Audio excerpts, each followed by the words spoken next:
What's up, y'all? It's your girl T. Louise, and you are tuned in to Twisted 20s.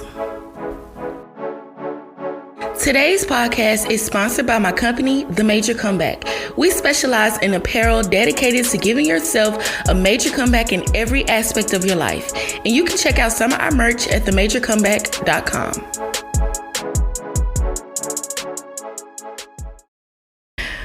What's up, everybody? Today's episode, y'all, I really wanted to do this episode last month, but I said, you know what, I'm gonna wait and I'm gonna do it at the beginning of the month. And so today's episode is about coming into my womanhood, and I feel like this is a very important episode for me. I've been wanting to do this episode for a long time, and for the past couple weeks, I've just been going through a lot of transitioning from shedding my childhood identities, transitioning from shedding my mindsets, transitioning from shedding old habits and addictions.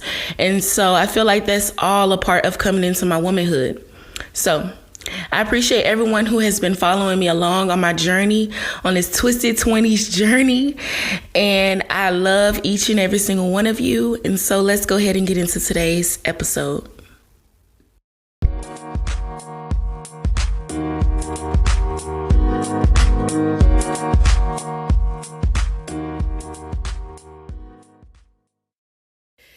I'm going to start this episode out with Webster's Dictionary definition of womanhood.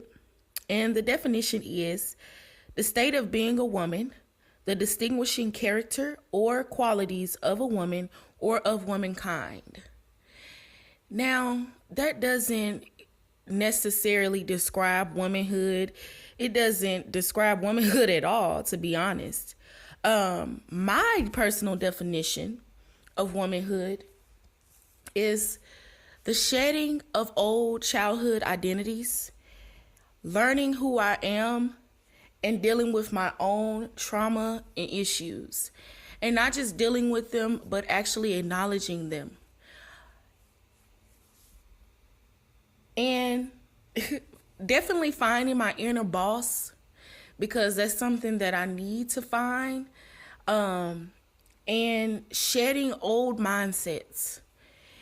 And so those are the things that I feel like consumes of womanhood. And I say those things, I put shedding childhood drama and learning who I am and dealing with my own traumas first, because until I do those things, I can't find my inner boss. I can't shed my mindsets. I can't do any of the things I need to do to actually become the woman that I need to become until I deal with the root core of things, which is those childhood identities and childhood traumas. And I was listening to Jerry Flowers today, and his sermon was right on time, which it always is. His episodes are always right on time.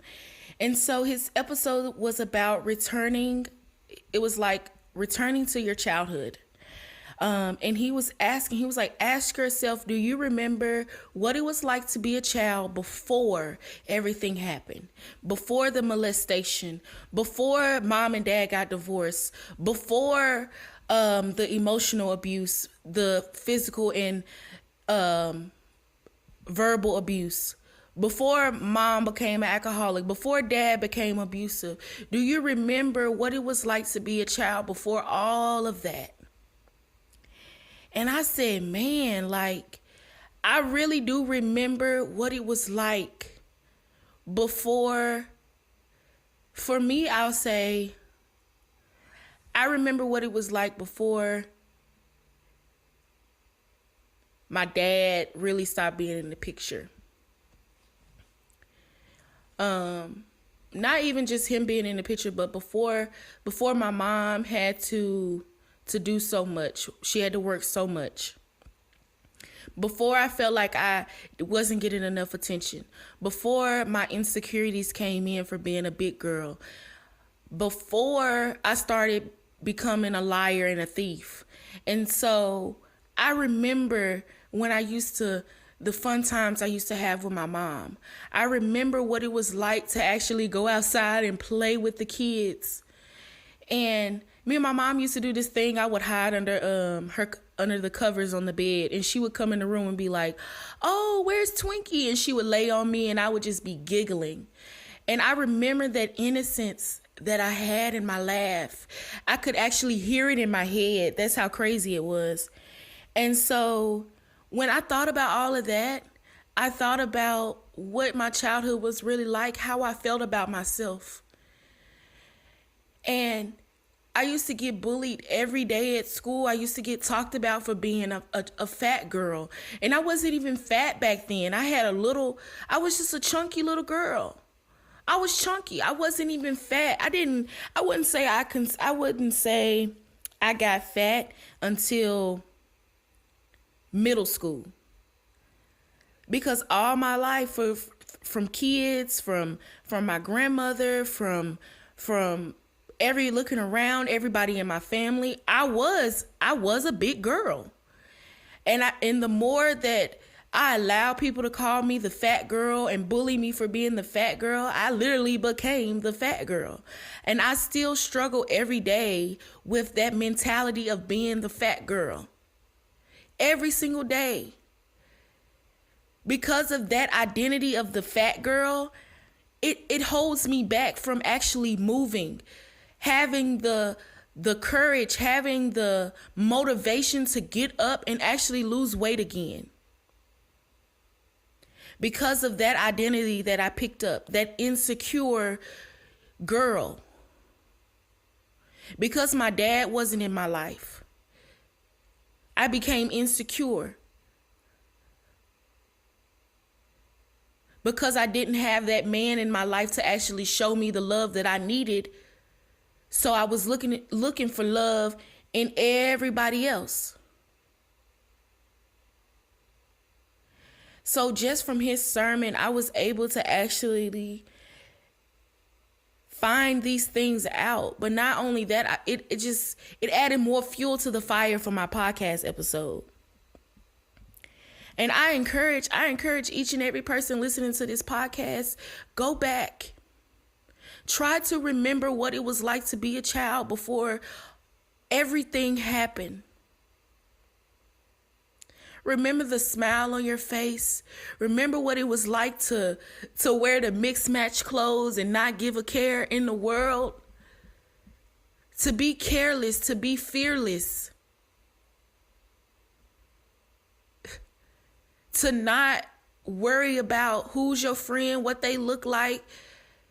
It really, even in elementary school, it wasn't until I'll say maybe when I got up to maybe 4th and 5th grade when kids really started becoming mean.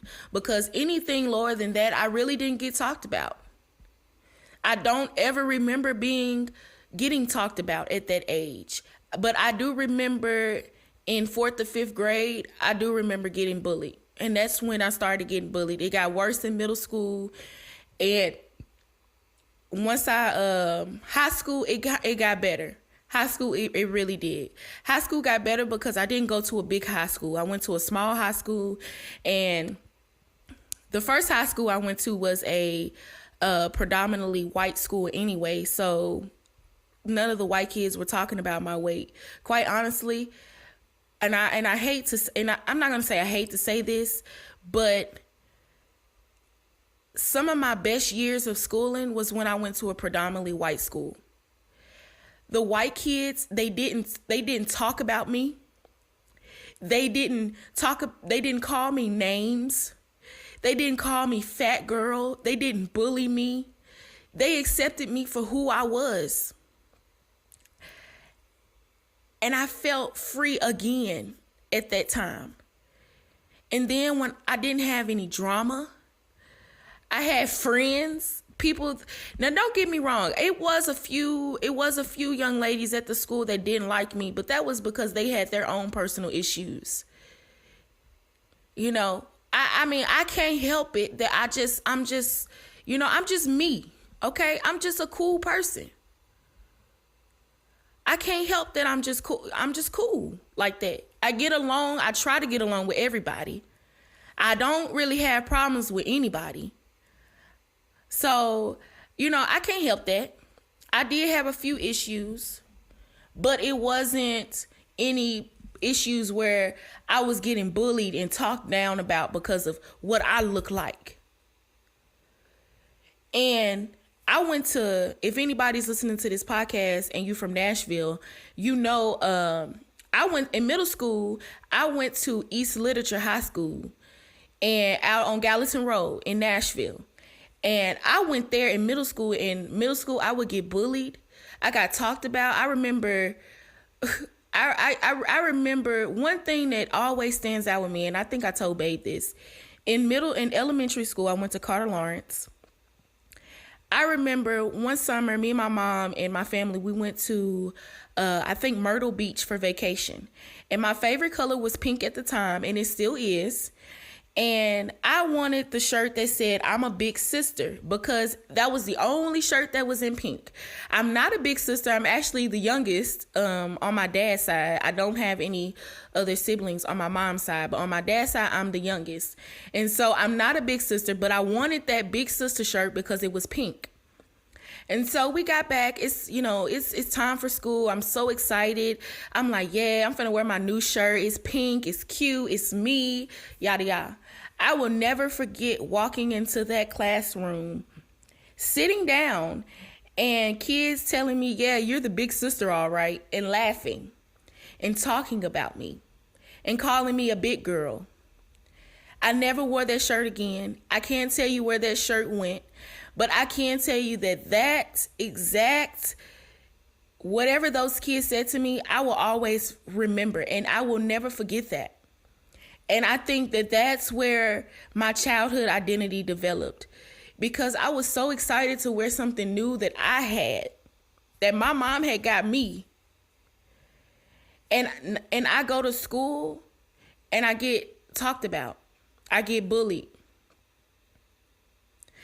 And I don't know where all of this is coming from, y'all. I really have been going through a lot these past couple of weeks emotionally. And so this might be the longest podcast y'all get from me.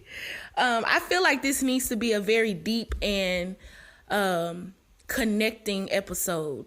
I want you guys to really understand where I'm coming from.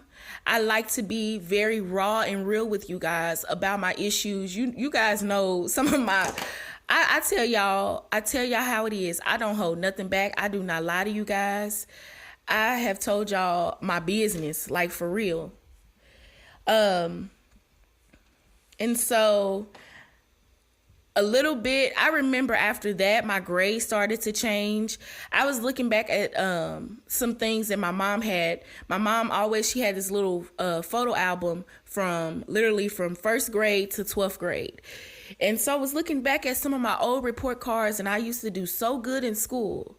But the same time, right around when I started getting bullied, I started getting bad notes in my report cards. Like my teacher was talking about me acting out in class, me not paying attention, me being the class clown. And that was because I felt like I had to be loud, or I had to be a class clown. I had to be funny, or I had to do something to distract people from the fact that I was a big girl. And so this is all a part of that identity, how this identity formed. So then not only that, I wanted attention at home. I didn't know how to express I wanted attention at home. I never, told my mom about what was going on at school either.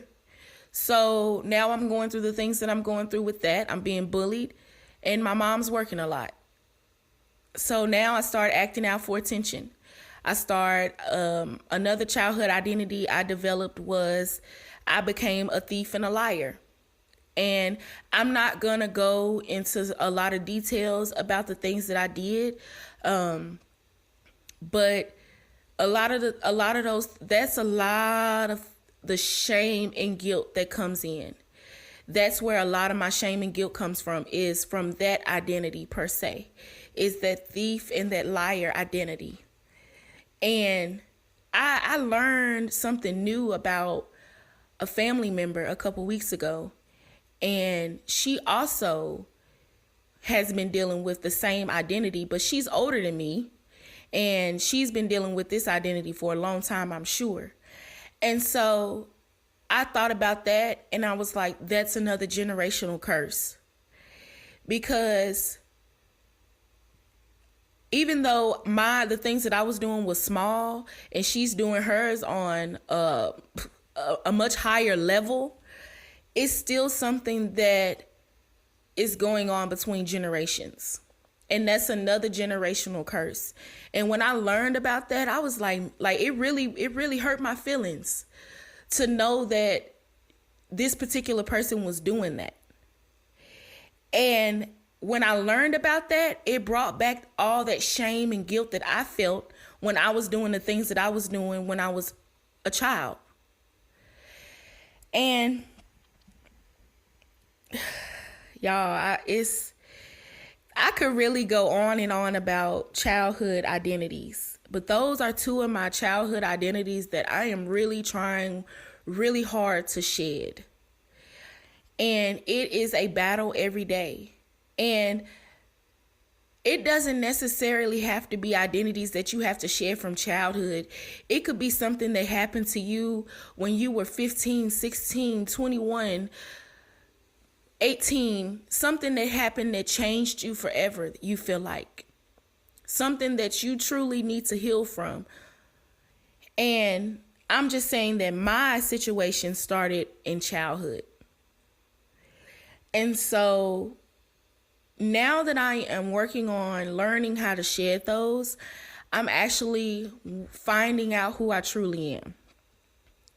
Y'all, I really am a boss ass female. Like, I really see myself as a millionaire, probably like a billionaire, to be honest. Like, I really don't see myself in the situation that I'm in now. I don't see myself ever being broke ever again. I don't see myself ever having to depend on my family. I don't see myself ever having to be in a situation where I'm not financially stable. I see myself somewhere on a vacation, on a yacht somewhere, like living it up with other millionaires. Like, that's how I see myself. And I feel like I've always saw myself like that. And that's the reason why I joined Girl Mob. That's the reason why I was able to actually feel like I actually belong at the table with them. Because I remember when I first went on my first Girl Mob trip, I was so nervous. I'm going halfway across the world with people like Miss Skittles and B. Simone and Jackie and Tammy. I'm going halfway across the world. I don't know these folks.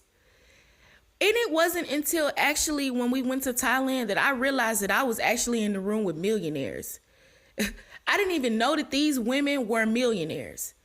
And when I realized that, I was like, there is a reason that I am in the room with these women.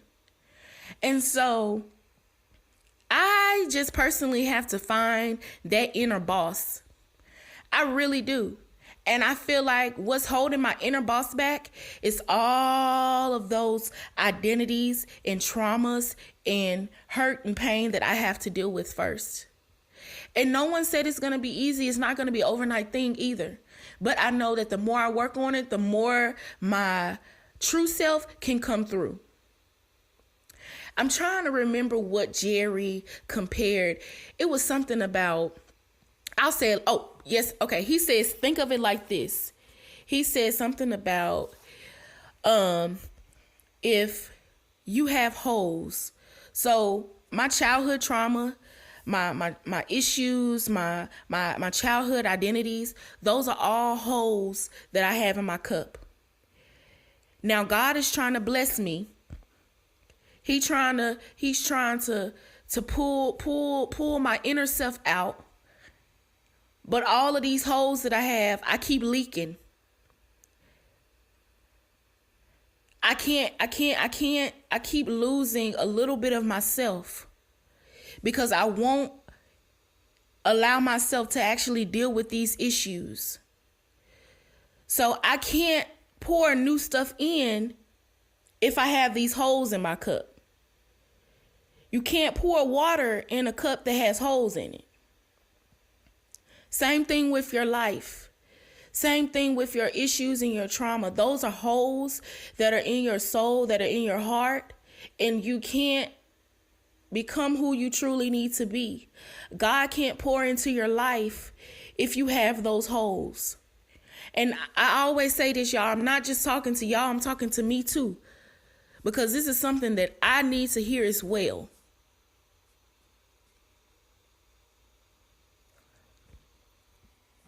Y'all, I have really been going through a lot. Last month, my body damn near broke down on me. I was really going through it emotionally. Having to deal with the grief of my mom, having to I think this year is probably the first time I've actually really head on dealt with it. Now, I don't deal with it all at once. I do it in small increments because, honey, I can't do it all at once. I can literally only do it small increments at a time. Because the way my body broke down from that little small increment, oh my goodness. Babe had to take me to go get a massage. My neck was hurting, my back was hurting, I felt sick. This stuff takes time and you have to be ready. You cannot keep running from these issues. I do not want to be a 30-year-old woman still hiding behind these identities, these traumas, these issues, and not being where I feel like I should be.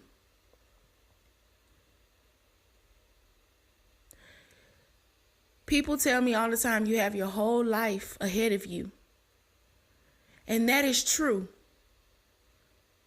I want to spend the life I have ahead of me. I want to spend that happy, joyous, free, not anchored down by childhood traumas, not anchored down by issues that I haven't forgiven people for, not issues that I haven't forgiven myself for.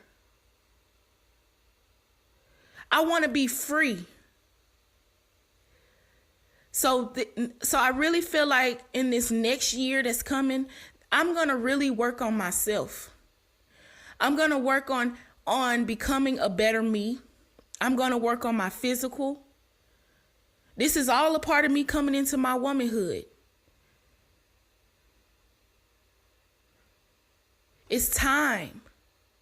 I'm getting ready to be 24 years old. By the time I hit 25, I'm going to feel like I got a few years left until I'm 30. And I'm not saying that you have to rush and do things, but I'm just saying at 30, hell, at 25, I want to have accomplished some things within myself, mentally, emotionally, and physically. And I think sometimes we need to start allowing ourselves, putting goals on ourselves. Instead of saying, oh, by 30, I want to be married. I used to be that person. Oh, I want to be married and have a family by 26, 27. No, fuck that. Excuse my language. What do you want to do for yourself by the time you're 25? By 25, I want to be mentally free. By 25, I want to lose 100 pounds, 20 pounds, 30 pounds. By 25, I want to have made $100,000. What are you doing for yourself to help you come into your womanhood? I understand the transition from childhood, from being a teenager to now being an adult. It's a fast process because see, once you hit 18, you think you grown, but you're not. You still a child. 18, 19, 20. Hell, even when you hit 20, I think I wouldn't even consider myself a grown woman until I'm probably maybe 30, 35. I'm just a woman right now. I'm a young lady. I'm an adult. Yeah, I'm an adult.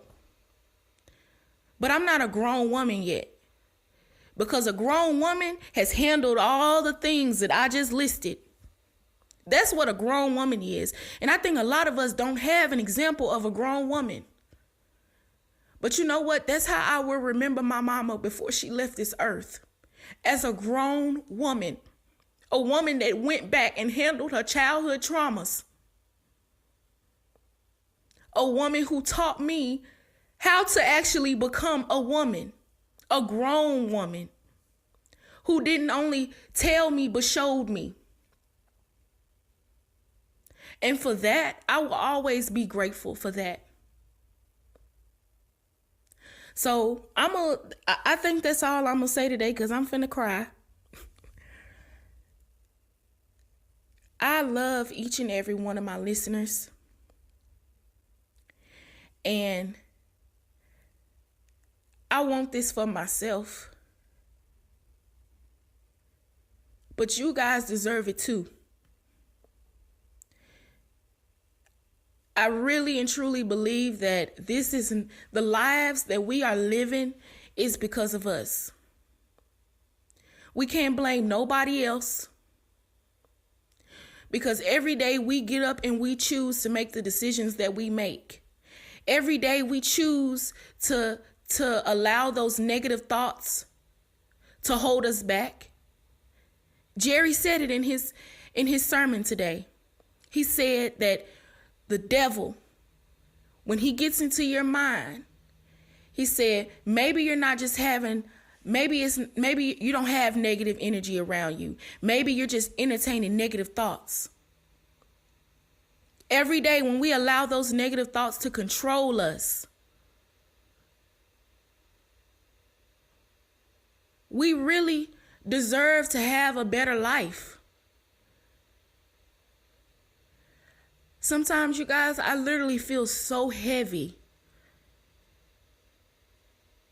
Because not only am I carrying around my weight, but I'm carrying around my weight. And if you get that, you get it. If you don't, it'll come to you.